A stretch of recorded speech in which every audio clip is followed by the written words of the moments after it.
All right, this is kind of a continuation of a previous video.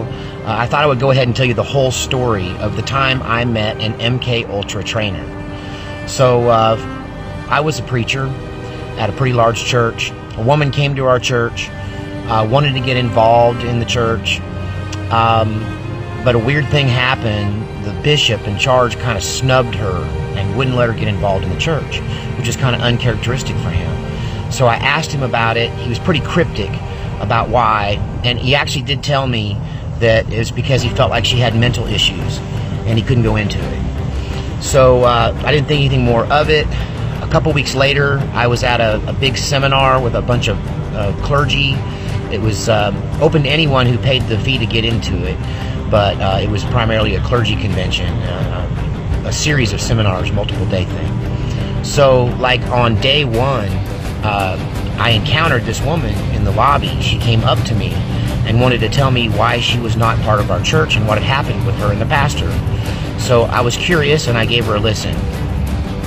And the story that she told me was mind-boggling. It was beyond belief, and I could see totally why the pastor would think she was crazy. So I went ahead and gave her the time kind of out of morbid curiosity. And, you know, at the end of this 4 hours I spent with this woman, I decided if she was crazy, she was the most special kind of crazy I'd ever seen. That her craziness was so detailed and in-depth that honestly it made me believe her story, even though it was totally unbelievable. And since then, I have stayed away from the topic of MK Ultra because, and even the Illuminati and a lot of this stuff I don't delve too deeply into because it does sound so crazy. But let me just tell you, as best I can remember, the story this woman told me. So she claims to have been born in the Illuminati from a Illuminati Bavarian family who can trace their origins all the way back to the beginning of the Bavaria version of the Illuminati, which is the ones that are supposed to be, you know, at the Grove and, you know, supposed to be the Bilderbergers and all of this. So she claims that she had a relatively normal childhood, although she was raised mostly by other people because they were very wealthy, and that she had gone to, really off to parochial school or whatever, not parochial school, but private school, and that she didn't live at home and didn't know her parents much until she was 13. When she was 13, she was taken, she says, to Rome, where they walked through a series of catacombs under the city and hallways and passageways underground until they ended up in an Illuminati room, like a cathedral or a satanic church. And she claims that the Illuminati are Satanists, that this is all about Satanism. And what she described was a big giant round area with 13 thrones encircling this area. And the 13th throne was empty. The 12th throne is where the head Illuminati member sat, and the previous 11 thrones were occupied by the dead bodies of previous heads of the Illuminati. So he was, in her telling, she said that we were at the end of time, and that this was the final. This Illuminati who's in charge now, head Illuminati guy, head guy, I can't remember what she called him, the master. She called him the master. That he was the last one before the final one who would become the Antichrist. He was going to sit in the empty 13th throne. So in this circle, she said, was a pentagram and candles, and she was laid on a ceremonial altar at the center of this.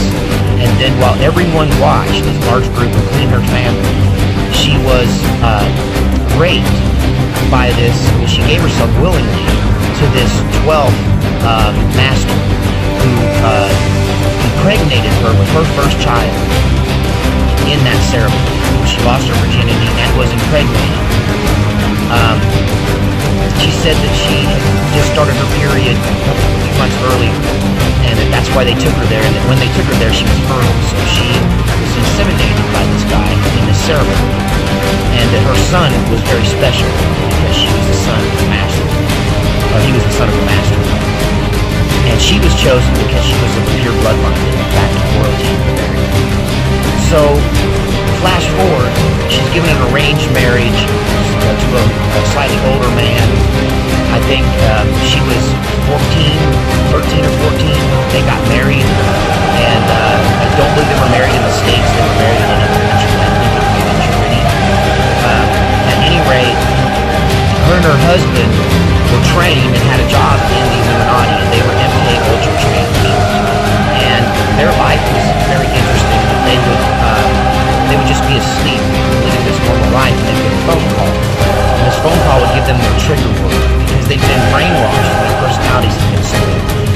during the rest of the time, this lady thought she was just a housewife, just a soccer mom. And her husband was just a guy that, worked at the police force. He was a cop.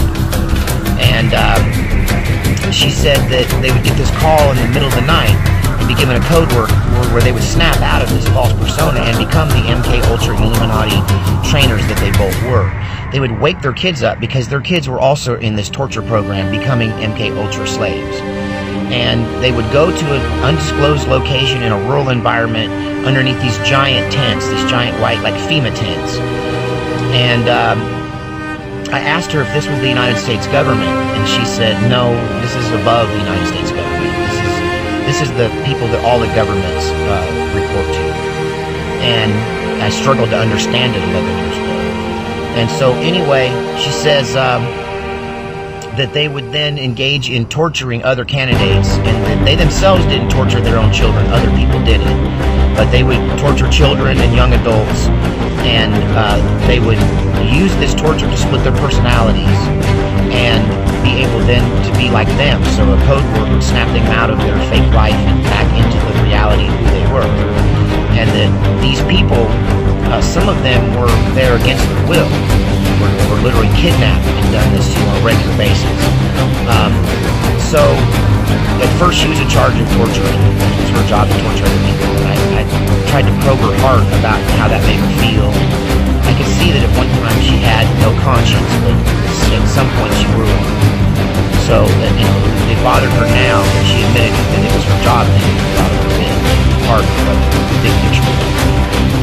So they would train these people, and when they got where they could turn them on and off like that, then they would start giving them weapons training, martial arts training, firearms training, and eventually she was promoted out of torture into firearms training. And she claimed to be an expert firearms expert. And being a gun guy myself, I queried her for 4 hours, and I believe that she was very well knowledgeable, even more knowledgeable than I am about military training. She knew a lot about automatic weapons and various forms. So, at any rate, being a curious guy and being a little scared from her story, I went straight to, okay, so what is the end game? Why are you training all these people? What do you intend to do with them? And she, in those uncertain terms, said, they're going to overthrow every government on earth and create a one-world government and take over. We've been planning it for hundreds of years, and it took a long time to build the infrastructure. We've been training around the clock. Now, keep in mind, this is 11 years ago, so we've been training around the clock. She said, we may only train once or twice a month, but there's somebody training somewhere every night, and that there are thousands and thousands and thousands of MK Ultra mind control slaves who are trained assassins who live amongst ordinary people and are, in fact, completely unaware most of the time of who they really are until they're woken up.